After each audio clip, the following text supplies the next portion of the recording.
Ciao a tutti, benvenuti in questo nuovo video, primo video post vacanza, anche se le mie vacanze sono state brevissime ma molto interessanti. Oggi vi faccio vedere una lavorazione, un tutorial di una roba un po' particolare che però mi ha, solleticato la fantasia perché mi veniva molto richiesta da voi nei commenti, nelle mail, ma soprattutto in negozio. Molti venivano a chiedermi: ma secondo te se metto nel camper un condizionatore portatile, tra virgolette pinguino, che ha lanciato questa tipologia di condizionatori, faccio bene, faccio male, raffredda, non raffredda, riesco ad alimentarlo con la power station, pannelli eccetera? Allora io questa cosa volevo un po' capirla meglio, no? E allora ho fatto che cimentarmi in questo progetto, in questa modifica sul camper, che tra l'altro è stata velocissima, per determinare, per farvi capire cosa vuol dire mettere un pinguino, chiamiamolo così, nel camper.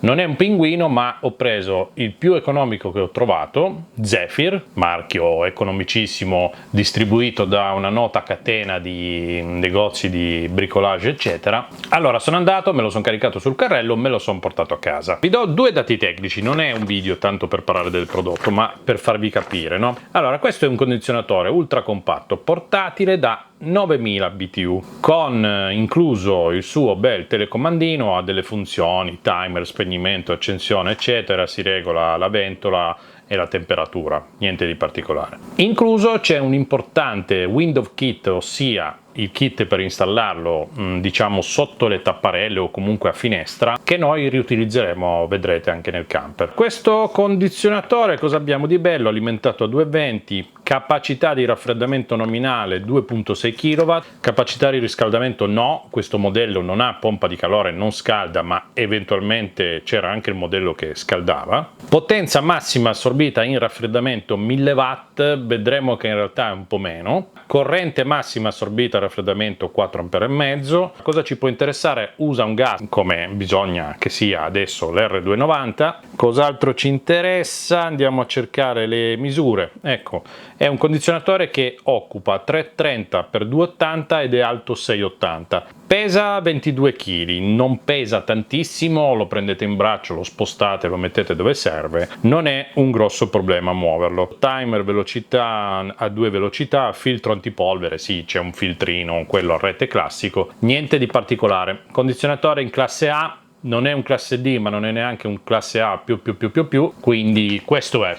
Cosa vuol dire prendere un condizionatore che costa 179 euro, metterlo nel camper e sperare o ottenere il risultato di rinfrescarlo, raffreddarlo? Allora, i condizionatori da camper, come ben sapete, si montano fissi a soffitto. Un modello molto usato, conosciuto e ricercato, che attualmente è forse uno dei migliori, è l'EZA 2007, che è l'unico, forse uno dei pochi condizionatori da camper a soffitto a inverter. Lui è molto particolare, però parliamo di un condizionatore che costa, al miglior prezzo che lo trovate in giro, 1300 euro circa, più tutta l'installazione, perché va installato. Io ne ho visto uno installato, l'ho provato, fantastico, non è neanche impossibile da installare in autonomia. Comunque parliamo di una macchina che solo lei costa 1300 euro. Io riesco ad ottenere lo stesso risultato comprandomi un pinguino da 179 euro? Chiaramente no. Va bene che è un condizionatore, va bene che comunque raffredderà,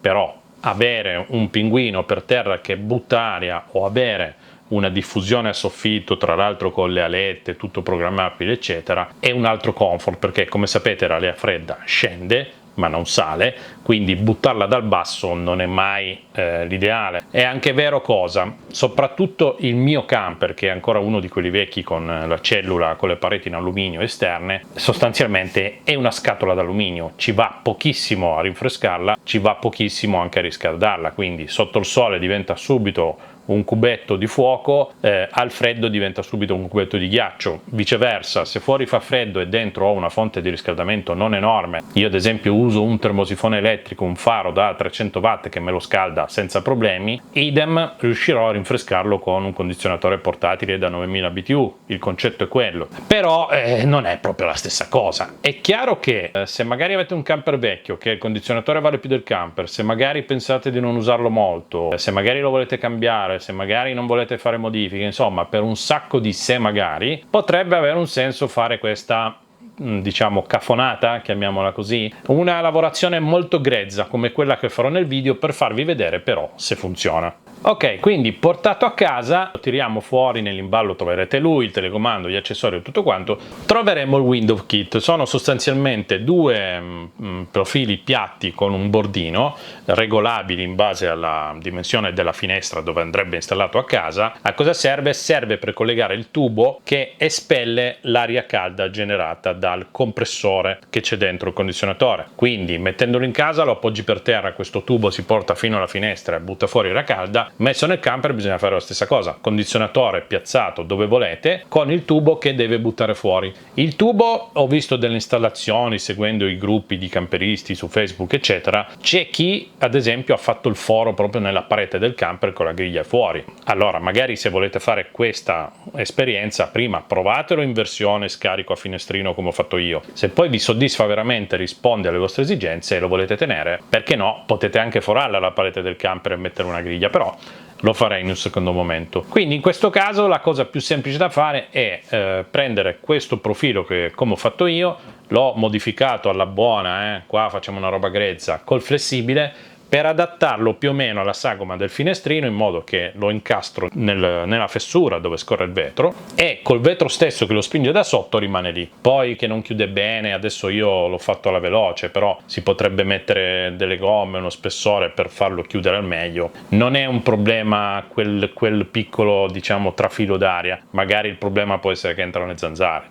Una volta montato c'è poi una flangia che si incastra sul retro dell'unità del condizionatore e noi praticamente abbiamo finito, perché poi basta attaccare la spina e lo accendiamo. Apriamo una parentesi, io in questo caso l'ho montato davanti in mezzo ai due sedili conducente e passeggero della cabina che butta aria verso la cellula del camper. Ho visto installazioni dove magari qualcuno l'ha messo nel garage che comunica in camera da letto col corridoio. Non ci sono tantissimi punti dove metterlo in un camper, però l'importante è che trovate un punto che riesca a distribuire bene l'aria e soprattutto c'è questo problema del tubo per l'espulsione dell'aria calda. Quello in dotazione è già abbastanza lungo, non misurato, ma sarà tutto aperto almeno un paio di metri. Nulla vieta di cercare un tubo d'alluminio uguale che monti, fare qualche accrocchio e riuscire comunque a espellere l'aria calda. Poi i condizionatori cosa hanno? Hanno la condensa, quindi questo condizionatore non ha una vaschetta che si apre da svuotare, da bypassare eccetera, ha direttamente un attacco per lo scarico condensa e bisogna farla andare da qualche parte, che può essere una tanica, può essere qualsiasi cosa. Io ho fatto una roba ancora più grezza perché non avevo tempo di studiarmi altro, ho piantato un bel buco nel camper. Allora, visto che volevamo fare un lavoro molto grezzo, la condensa l'abbiamo risolta così. Un bel buco qua dove c'è la pedana del passeggero, gli ho dato anche una zincata per proteggere la lamiera, anche se la ruggine non ci fa paura in questo camper. Quindi pedana rimontata, lì ho il foro, porto direttamente il tubo, lo porto fuori e abbiamo fatto lo scarico condensa. Poi chiaramente lì mi cercherò un tappo per quando non lo uso. Quindi fatta la condensa, il mio camper non patisce ragazzi, non vi preoccupate, vi posso poi dire che noi abbiamo finito. Ora facciamo la prima prova, il camper è sotto al sole, ci saranno almeno 35 gradi dentro, lo accendiamo, vediamo quanto consuma, lo accenderò usando una power station che comunque è collegata ancora alla rete, ma dopo arriviamo anche a questo punto e vediamo come va e come funziona. Allora, condizionatore montato, abbiamo fatto la condensa, andiamo nel camper, diamo un'occhiata alla situazione. Eccolo lì, è abbastanza in bolla, non perfetto, devo mettergli uno spessore, vedete che è leggermente fuori bolla, ma va bene. Situazione temperature, allora dentro abbiamo 39 gradi, fuori 32,8, lo accendiamo, lo mettiamo in freddo al minimo possibile che è 16, ventola bassa o ventola alta non cambia tantissimo, lasciamolo ventola alta, vediamo quanto sta consumando. Sta consumando circa 540 watt in questo momento. Sono le 16:57, vado via, ricordiamoci 39 32,8, torniamo tra un po', vediamo come va. Va bene, è passato un po' di tempo, vediamo cosa succede. Sono le 19, quindi sono passate quasi 2 ore. lui è lì che gira, andiamo intanto a vedere che rumore fa. E chiaramente il vostro vicino di piazzola non sarà molto contento perché comunque si sente. Allora, sono passate 2 ore, andiamo a vedere com'è la situazione a bordo. Intanto vi dico che nell'ambiente, adesso a parte il bordello, si può stare. Temperature interna 31,6, esterna ancora 33,1 e il camper è parzialmente ancora al sole. Chiaramente adesso dentro si riesce a stare.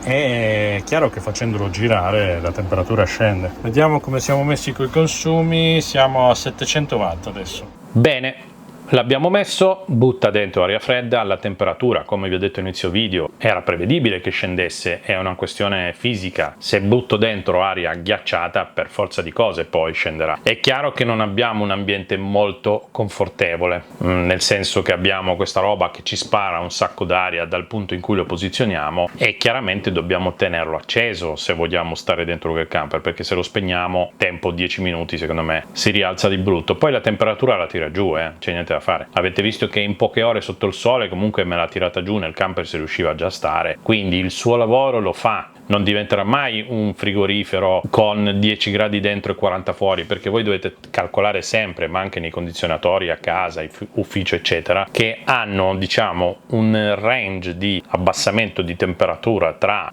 quella che c'è in esterno e quella che riesce a darmi in interno, che è una questione fisica, non può andare giù più di tanto, c'è proprio un calcolo, un coefficiente. Non è che se impostate 16 sul condizionatore vuol dire che arriva a 16, questo giusto per darvi un'idea generale. L'abbiamo visto in funzione e soprattutto abbiamo visto quanto consuma, perché quando poi va a regime, che inizia a girare il compressore a pieno carico e tutto, abbiamo visto che consuma più di 700 watt. Ora la domanda che ne deriva è: riesco a usarlo con la corrente che mi danno in piazzola? Allora facciamo il calcolo. Alexa, quanto fa 750 diviso 230? 750 diviso 230 equivale a circa 3,2609. Tira 3,2 ampere, il calcolo è quello. Se trovate una piazzola con 6 ampere ce la fate, se trovate una piazzola con 2 ampere non ce la fate. La domanda che poi mi viene sempre fatta è: riesco a essere indipendente a usarlo con la produzione dei pannelli e una power station? Secondo me no, nel senso che per far andare un condizionatore in autonomia bisognerebbe avere un bel impiantino sul camper, perché se tira più di 700 watt con una power station medio piccola sicuramente non riuscite nemmeno a stargli dietro, ma neanche volendo. E adesso vi spiego perché e vi faccio vedere che con la power station che avevo nel camper, staccando l'alimentazione esterna, non ce la faceva. Questa è una power station da 1200 watt, la nuova Fossibot che ho in prova, sto facendo un video anche di questa, ma lei da sola non ce la fa ad alimentarlo, perché se io stacco la spina di ricarica della power station,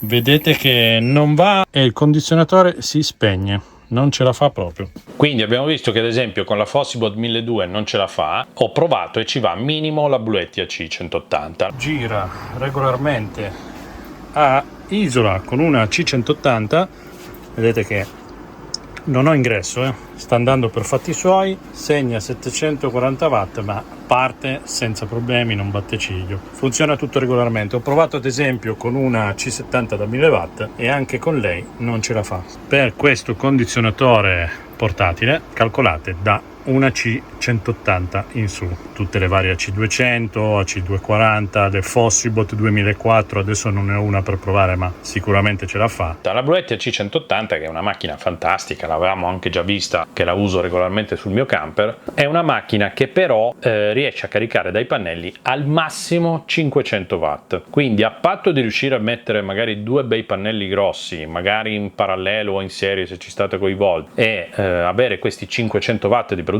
avete visto che dalla power station ne tira 750, quindi siamo in perdita. La power station ha 1152 Wh di accumulo, facendo un conto proprio grossolano avete circa un'oretta di autonomia. Questo cosa vuol dire? Vuol dire che dovreste usarlo a intermittenza, perché anche nel migliore dei casi riusciamo a caricare 500 watt ma ne consuma 750, a un certo punto andiamo in perdita e andremo comunque a batteria zero e si spegne tutto. Fare un impianto tradizionale con un inverter, regolatori eccetera, certo riuscireste a patto di avere una produzione importante e comunque investire parecchi soldini per alimentarlo. Lo stesso discorso vale per l'EZA da inverter 2007 che vi ho parlato a inizio video, perché io ho un amico che l'ha montato, tra l'altro Mauro di IoSolar, e faremo poi un video sul suo camper, il suo impianto fotovoltaico e tutto. Vi farò vedere che lui ha montato l'EZA 2007 che più o meno assorbe come questo, riesce a essere autonomo sì, a fronte di un impianto, una lavorazione sul camper di un certo tipo. Su un certo tipo di camper che comunque vuoi tenere tutto quanto ha un senso, su uno scassone come il mio probabilmente non ha molto senso, quindi va bene soprattutto per chi fa molto campeggio e sta attaccato alla corrente. Va bene, tornando poi al nostro progettino grezzo, vi faccio vedere la condensa. Questo condizionatore non ho ben capito come gestisce la condensa, comunque l'accumula, sulle istruzioni c'è scritto che potrebbe anche vaporizzarla, ma in realtà all'inizio non usciva, poi dopo un po' ha iniziato a uscire e vi faccio vedere che effettivamente esce.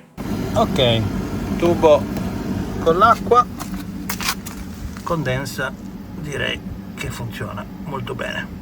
Quindi alla fine della fiera abbiamo visto che comunque raffredda e tutto quanto. Se vi piace questa soluzione fattibile per quello che può offrire, chiaramente c'è poi il problema di dove metterlo sto condizionatore, perché se gli trovate un posto fisso, come dicevo prima, magari nel garage, sotto i letti, sistemato per bene, un conto. Se lo dovete mettere come il mio proprio da zingaro c'è un problema, perché ce l'avete sempre in mezzo alle scatole. Adesso ve lo faccio vedere.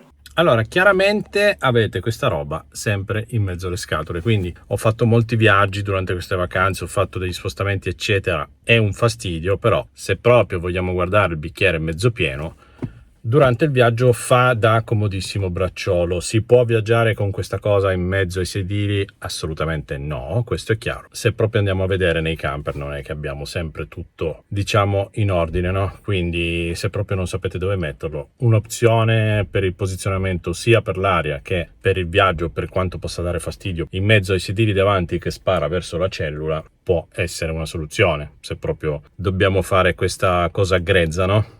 Va bene, siamo a fine video. Vi ho fatto capire un attimo cosa vuol dire fare un impianto di condizionamento in un camper spendendo solo 179 euro, perché di fatto comprate lui e basta. Raffredda sì, è un ambiente confortevole, non tantissimo, fa rumore dentro, non tantissimo, fuori ne fa parecchio. Quindi se siete parcheggiati che alla vostra sinistra avete un altro camper, magari usate il finestrino del passeggero. È chiaro che vi butta aria calda nella vostra piazzola, ma almeno non la buttate contro l'altro camper e non sente tanto rumore. Io li ho visti in campeggio molti camper con un sistema come questo, quando magari passeggiavi nella via li sentivi girare, comunque si sentivano, quindi averlo proprio a fianco non è il massimo. Tra camperisti c'è sempre un discorso di senso civico, di comportamento verso gli altri. Diciamo che non è la soluzione migliore. I camper che hanno condizionatore a soffitto fanno molto meno rumore, però vi ho fatto vedere com'è e che rumore fa. Discorso condensa, va bene scaricarla a terra. Allora, la condensa del condizionatore non è la condensa di una caldaia, ok?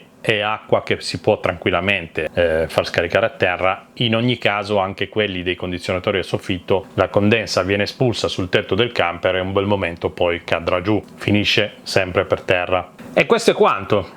Se vi è servito il video per trarne spunto, lungi da me consigliare di fare questo tipo di installazione, però volevo farvi vedere che comunque si può fare e funziona. È chiaro che è una roba un po' cheap, un po' così, però io ad esempio su Facebook sono in un gruppo che si chiama Camperisti Squattrinati e sicuramente è la soluzione migliore. Se volete una prestazione, ecco, sentite, adesso è partito il mio pinguino, perché io ad esempio questo ambiente lo raffreddo con un pinguino, non è che non funzionano. Qui andava quello perché va bene così. Nel mio camper ho fatto quello più che altro per fare il video, sono sincero. Io non ho mai avuto tanto l'esigenza del condizionatore, anche quando si muore di caldo. Il condizionatore l'ho tenuto montato, l'ho portato in una mini vacanza che ho fatto di una settimana con mio figlio. Sinceramente non l'ho mai usato perché ero sul lago Maggiore, si stava benissimo, piazzola all'ombra, c'era un bel venticello, non ne ho mai sentito l'esigenza. Io il condizionatore anche a casa lo uso poco, averlo in camper per me non è un'esigenza, preferisco trovare un punto dove non è necessario avere il condizionatore. Ognuno ha le proprie esigenze, preferenze, eccetera. Se il video vi è piaciuto, un bel like, mi raccomando iscrivetevi al canale che non costa nulla, così rimanete sempre sintonizzati sul mondo fotovoltaico, power station, domotica, recensioni, high tech eccetera. Mi ricordo che c'è anche la galleria del garage col mio Subaru che va avanti nel progetto di restauro, insomma tante cose. Grazie a tutti, ci vediamo al prossimo video. Riprendono le dirette del giovedì sera a fine agosto, o se passate al negozio da Torino vi offro un caffè. Ciao a tutti, grazie da Massi Dattoli.